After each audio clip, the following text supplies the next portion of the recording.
77 balls లో 132 chase చేశారు. 7 overs కంటే ఎక్కువ మిగిలినాయి. 7 wickets in the bag. For a reason.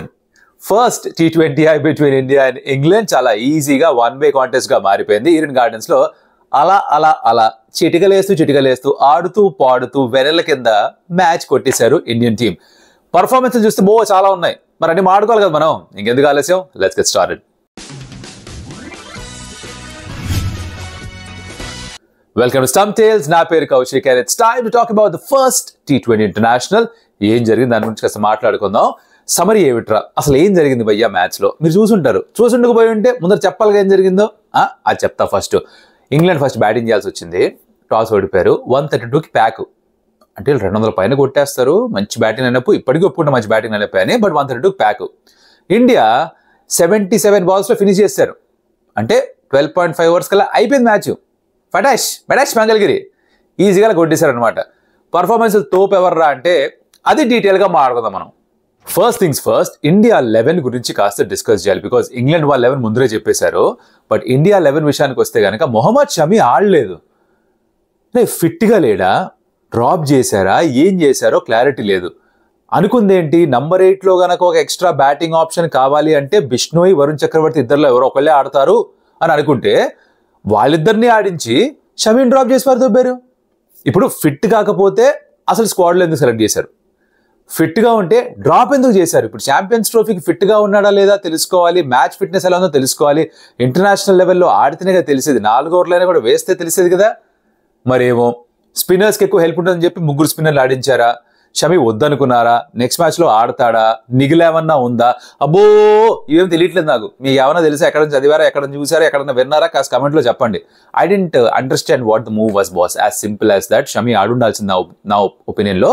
But of course captain, coach వాళ్ళు ఏదో డిసైడ్ చేశారు. మొత్తానికి షమి ఆడలేదు. ఇంజూర్డ్ అని చెప్పలేదు కాబట్టి డ్రాప్ చేశారని నేను అనుకుంటున్నా. సరే, అది 11 విషయం. టాస్ సూర్యకుమార్ గెలిచాడు. గెలిచిన తర్వాత ఫస్ట్ వాళ్ళని బ్యాటింగ్ చేయమని చెప్పాడు. It's kind of obvious because chase చేయడమే ఈజియర్ T20 ఫార్మాట్లో. Or better. ఎంత రన్ రేట్లో స్కోర్ చేయాలో తెలుస్తుంది. డ్యూ ఏమన్నా వస్తుందో తెలుస్తుంది. వాతావరణ పరిస్థితులు అనుకూలంగా ఉన్నాయా, అనుకూలంగా లేవా, ఇవి కూడా తెలిసిపోతాయి. కాబట్టి అందరూ ప్రిఫర్ చేయడం చేస్ చేయడమే. అదే చేశారు కూడా. అండ్ అద్భుతమైన స్టార్ట్ అందించాడు మన పాజీ. వాజీ పాజీ అనిపించేలా బౌలింగ్ చేశాడు. కామెంటరీలో కూడా చెప్పా, సింగ్ ఈజ్ కింగ్ తో పాటు స్వింగ్ ఈజ్ కింగ్ కూడా అని. ఎందుకంటే హర్షదీప్ ఎలా అయితే స్వింగ్ చేస్తాడో ఏం వేశాడు బాసు. ఫస్ట్ ఒక బాల్ లోపలికి, ఒక బాల్ బయటికి, తర్వాత ఇంకొక బాల్ మళ్ళీ బయటికి వేస్తే ఫిల్ షాట్ ఏదో ఆడదాం అనుకుంటే బాల్ పైకి వెళ్ళిపోయింది. నీట్గా క్యాచ్ సంజు శాంసన్కి. క్యాచ్ పట్టే ముందర మన హర్షదీప్ పాజీ సెలబ్రేట్ చేసుకున్నాడు, మొదలెట్టేశాడు. దాని తర్వాత ఇంకొక వికెట్ కూడా తీసుకున్నాడు. 2 ఓపెనర్స్ అనే అవుట్ చేశాడు. దాంతో ఏమిటో జరిగిందంటే 30 నెలల్లో డెబ్యూ చేసినప్పటి నుంచి already leading wicket taker for India T20 internationals లో 97 వికెట్స్ ఉన్నాయి. ఇప్పుడు ఈజ్ ఓవర్టేకెన్ యుజ్వేంద్ర చహల్ మళ్ళీ ఆడతాడో పెద్ద క్వశ్చన్ మార్కే. తన కింద భువనేశ్వర్ కుమార్ 90 వికెట్స్ ఉన్నాడు. తను ఆడతాడమని లేదు, క్వశ్చన్ మార్కే. చాలా మంది భూమి ఫ్యాన్స్ కి నచ్చకపోవచ్చు. బట్ ఫ్యాక్ట్ ఏమిట్రా అంటే 97 వికెట్స్ తీసుకున్నాడు Harshdeep Singh. Phenomenal bowling, leader of the attack, number 1 choice తనే అని అర్థమైపోయింది. అట్లీస్ట్ ఈ ఫార్మాట్ లో. అంటే షమీని కూడా కూర్చోబెట్టి తను ఆడించారు కదా. ఇంజురీ లేకపోతే అదేగా అర్థం చేసుకోవాల్సింది. బాగా వేశాడు, ఫెంటాస్టిక్ గా వేశాడు. ఆ టోన్ సెట్ చేశాడు బేసికలీ ఇండియన్ బౌలింగ్ డిపార్ట్మెంట్ మొత్తానికి కూడా. తర్వాత హార్దిక్ పాండ్యా ఒక ఓవర్లో 16-18 కొట్టి పారేశాడు జాస్ బట్లర్. దాంతో వరుణ్ చక్రవర్తి వచ్చాడు అటాక్ లోకి. ఈ వరుణ్ చక్రవర్తి లాస్ట్ 12 to 14 months లో వేస్తున్న బౌలింగ్ అసలు నెక్స్ట్ లెవెల్ స్టఫ్. ఒకటే ఒక ప్రాబ్లం ఏంటంటే అంటే తను ఫీల్డింగ్ చేసినప్పుడు ఎక్కడ దాచిపెట్టాలి. మీరు మ్యాచ్ మొత్తం చూస్తుంటే ఒక 2 సార్లు 3 సార్లు మిస్ఫీల్డ్ చేశాడు. తన చేతిలోంచి బాల్ వెళ్ళిపోవడం, కాళ్ళ మధ్యలోంచి బాల్ వెళ్ళిపోవడం ఇది ఉంది. బహుశా అందుకనే ఛాంపియన్స్ ట్రోఫీకి సెలెక్ట్ చేయలేదేమో. ఎందుకంటే T20లో కనీసం తను 4 ఓవర్లు వేస్తే 16 ఓవర్లు మాత్రమే తన ఫీల్డింగ్ ఎక్కడో దాచిపెట్టాలి. అది ఓడిఐలో అయితే 40 ఓవర్ల పాటు దాచిపెట్టాలి. కష్టం కదా. అదొకటి కొంచెం బ్యాక్ ఫైర్ అవ్వచ్చు తనకి. బట్ బౌలింగ్తో అయితే ఇబ్బంది పెడుతున్నాడు. ఒకే ఓవర్లో 2 అవుట్ చేశాడు. Very dangerous Harry Brook and Liam Livingstone. ఓవరాల్గా 3 వికెట్స్ తీసుకున్నాడు. Great performance. అండ్ దాంతో man of the match award కూడా గెలిచాడు తను. Supported well by Akshar Patel. First ఓవర్లో ఎక్కువ రన్స్ ఇచ్చాడు. తర్వాత కంబ్యాక్ చేసి 2 వికెట్స్ తీసుకున్నాడు. బిష్ణోయ్ కూడా బాగానే బౌలింగ్ చేశాడు. బికాజ్ ఎక్కువ వికెట్స్ ఏమీ రాలేదు, బట్ ఎక్కువ ఎకనామికల్ గా వేస్తూ వెళ్ళిపోయాడు. సో 3 స్పిన్నర్స్ కూడా బిట్వీన్ దెమ్ 5 వికెట్స్ అండ్ ఎక్కువ రన్స్ లేకుండా చాలా నీట్ గా ఓవర్స్ వేశారు, ప్రెషర్ పెంచారు. హార్దిక్ పాండ్యా వెనక్కి వచ్చి తను కూడా తన కోట పూర్తి చేశాడు. నితీష్ కి బౌలింగ్ ఇవ్వాల్సిన అవసరం రాలేదు. అలా మేనేజ్ చేశారు మొత్తం అంతా కూడా. నితీష్ కుమార్ రెడ్డి ఏం చేశాడు ఫీల్డ్ లో అంటే ఎక్స్ట్రాడినరీ సేవ్స్ చేశాడు. బౌండరీ దగ్గర ఒక అద్భుతమైన క్యాచ్ ఒకటి పట్టాడు. And you can't keep me out of the game అని నిరూపించాడు అనమాట. చిన్నపిల్లలు ఎవరైనా చూస్తుంటే బ్యాటింగ్ బౌలింగ్తో పాటు ఫీల్డింగ్ కూడా ఎంత ముఖ్యమో అర్థం చేసుకోండి. బికాస్ ఇలాంటి కాంట్రిబ్యూషన్ చేసినప్పుడు ఒకవేళ మ్యాచ్లో మీకు ఇంపాక్ట్ లేకపోయినా with the bat and ball, లేదు భయ్యా ఎఫర్ట్ పెట్టాడు మనోడు, is putting his body on the line, team కోసం మంచి క్యాచ్లు తీసుకుంటున్నాడు, రన్ సేవ్ చేస్తున్నాడు అనొక ఆలోచన మెదడులో పడిపోతుంది. కెప్టెన్ దృష్టికి వస్తుంది, టీం మేనేజ్మెంట్ కూడా చూస్తారు. కాబట్టి I think is done a fabulous job there. తనకి బ్యాటింగ్ రాలేదు, బౌలింగ్ రాలేదు, అది వేరే విషయం. ఈవెన్చువల్గా ఏమిట్రా అంటే జాస్ బట్లర్ హాఫ్ సెంచరీ కొట్టాడు కాబట్టి కనీసం 132 వచ్చింది, సగం రన్స్ తనే కొట్టాడు ఆల్మోస్ట్గా. తనే లేకపోతే అంత 4 నంబర్సే. ఇంకా నెక్స్ట్ బ్యాట్స్మెన్ ఎవరు 20 కూడా కొట్టింది లేదు. అంత దారుణంగా ఆడేశారు ఇంగ్లాండ్. అంటే ఇంగ్లాండ్ కొడితే అట్ట ఫట్టు లేకపోతే ఫుట్టు టైప్లో జరుగుతుంది కదా. సో ఈ బ్యాస్ బాల్ వర్సెస్ స్కై బాల్లో 1 point SKY ball, 0 for Bazball. 132 pack చేశారు ఓవరాల్గా. సరే చేజ్కి ఇండియా దిగారు. క్యా హువా అంటే సంజు శాంసన్ స్టార్టింగ్ లోనే హే బిడ్డ ఇది నా అడ్డా టైప్ లో మొదలు పెట్టాడు. సెకండ్ ఓవర్లో గస్ ఆట్కిన్సన్ ని 22 రన్లు కొట్టాడు. దాని తర్వాత గస్ ఆట్కిన్సన్ ఏంద్రాబాయ్ ఇండియాకి వచ్చి బౌలింగ్ ఇంత కష్టంగా ఉంటుందా అని అర్థం చేసుకున్నాడు. తను త్వరగానే అవుట్ అయిపోయాడు, 26 ఎంత అవుట్ అయిపోయాడు. స్టార్ట్ ఇచ్చాడు, తర్వాత తగులుకున్నాడు. అయ్యా ఎవరు తగులుకున్నారు? He happens to be our హూగా player of the day. Own your play, own your style. ఓ స్టైల్ ఉంటుంది తన బ్యాటింగ్ లో అండ్ తన ప్లే అందరినీ ఆకట్టుకుంటుంది. We are talking about Abhishek Sharma. జింబాబ్వేలో అప్పుడెప్పుడు ఒక 100 కొట్టాడు, తర్వాత ఒక హాఫ్ సెంచరీ, మధ్యలో స్కోర్స్ ఏమి లేవు. బట్ టీమ్ మేనేజ్మెంట్ నమ్మి తన పైన కాస్త విశ్వాసం చూపించారు కాబట్టి దానికి తగ్గ పర్ఫార్మెన్స్ ఈ మ్యాచ్ లో ఇచ్చాడు. And is got this celebration of doing this. ఆ 50 కొట్టిన తర్వాత ఎవరో నాకు ఇన్స్టాగ్రామ్ లో పెట్టింది ఏమిట్రా అంటే అది రోమన్ డిజిట్స్ లో 50 అన్నారు. అంటే ఇప్పుడు ఒకవేళ 100 కొడితే ఎలా అంటాడా ఏమో నాకు తెలియదు, మీకు ఏమైనా తెలిస్తే కింద కమెంట్లో చెప్పండి. బట్ హిస్ నాక్ వాస్ ఫినామినల్. 230 పైగా స్ట్రైక్ రేటు, 7-8 సిక్స్లు కొట్టాడు. యువరాజ్ సింగ్ తన mentor will be very proud. Specially నాకు ఆ సిక్సెస్ కంటే కూడా అంటే ఒక 6 ఉండింది.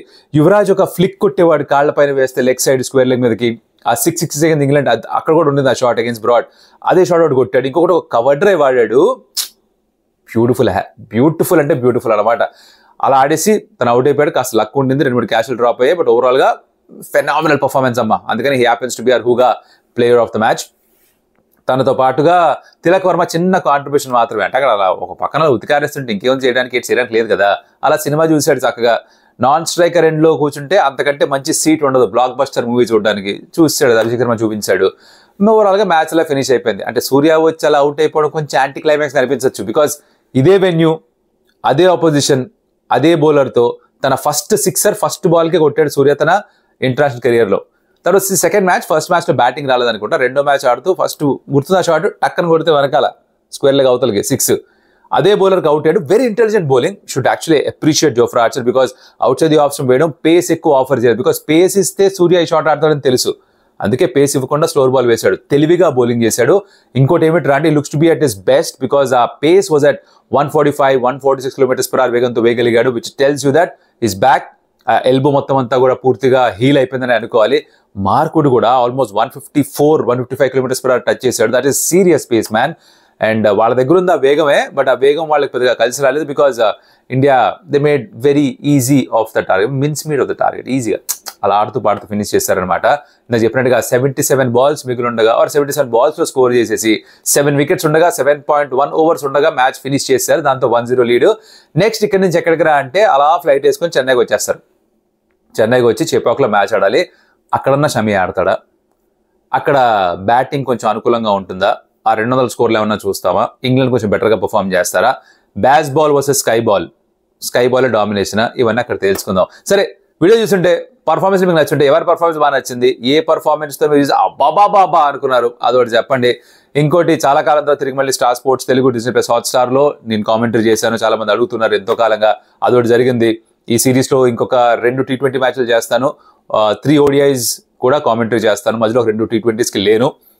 అదొకటి చెప్దాం అనుకున్నాను. So thank you so much for your love and appreciation. చాలా మంది ఇన్స్టాగ్రామ్లో కూడా స్టోరీస్కి రిప్లైస్ ఇవ్వడం, వాళ్ళు మెసేజ్ చేయడం, అన్నా వెనక్కి వచ్చావు ఇక్కడ కామెంట్ చేయడానికి అని చెప్పి చాలా హ్యాపీగా ఫీల్ అవుతుందని చెప్పడం really means a lot. Thank you for all of love and affection. మరొకటి మళ్ళీ కలుస్తే అప్పటిదాకా మీరు చేయాల్సింది ఏమిట్రా అంటే, ఒకటి లైక్, ఇంకోటి షేర్, కుదిరితే ఒక కమెంట్, అలాగే స్టంప్ టేల్స్ ఇప్పటిదాకా ఎప్పుడు సబ్స్క్రైబ్ చేసుకోకపోతే do consider subscribe Stump Tales because that will help us do more content. కాస్త మోటివేషన్ పెరుగుతుంది, కాస్త నచ్చుతుంది. అండ్ ఆస్ట్రేలియన్ ఓపెన్ చూస్తున్నారు లేదా? అద్భుతమైన మ్యాచ్లు జరుగుతున్నాయి. సెమీఫైనల్స్ దగ్గరకు వచ్చేసింది. అల్కరాజ్ని ఓడించాడు జోకోవిక్. కిర్రాక్ మ్యాచ్, మొత్తం మ్యాచ్ చూసే టైం దొరకలేదు కానీ హైలైట్స్ క్యాచ్ చేశా. మీరు క్యాచ్ చేయాలి. ఈ ఆస్ట్రేలియన్ ఓపెన్ గురించి కూడా మనం మాట్లాడుకుందాం అనిపిస్తే గనక కింద ఒక కమెంట్ పెట్టండి, Australian open. I will do the video for you. Okay, మ్యాచ్లు చూసి మీతో కాస్త మాట్లాడతాను. ఈ నెక్స్ట్ డే 23rd 24th మనకి ఎలాగో ఆఫే, టెన్నిస్ కవర్ చేసుకుందాం అంటే మీరు చెప్పండి, దాన్ని బట్టి వీడియో చేసి పెడతాను. సరేనా? మరి వీడియో మళ్ళీ కలిసి సపరేట్గా సెలవు. మరి అదియోస్ అమిగోస్.